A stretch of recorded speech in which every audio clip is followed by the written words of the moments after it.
Hey guys, welcome back to the channel. In this tutorial, I'm going to show you how you can use Google Calendar. So let's get started. If you have installed the Google Calendar application on your phone, you just need to open it. But if you haven't installed the application, you can open your Google application on your phone. Then you can search for Google Calendar.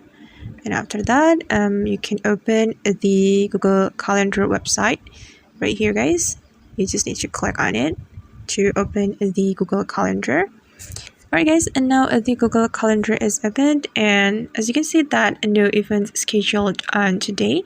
And if you want to schedule an event or activity or agenda, we can click on the plus button. Then you can put the title of your event.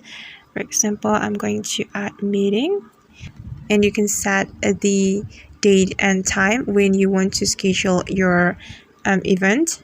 Sorry, I got typo. Then you can set it right here. Then you can also set the place. For example, I'm going to set my home.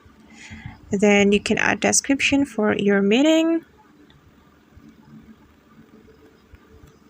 Okay, and we can add a person to this meeting. You can add another Google account right here, guys.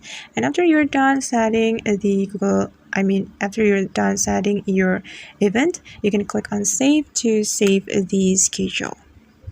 Okay guys, and now the event has been scheduled, and that's how we can use Google Calendar on our phone. I hope this video will be helpful for you. Thank you so much for watching, and see you on the next video.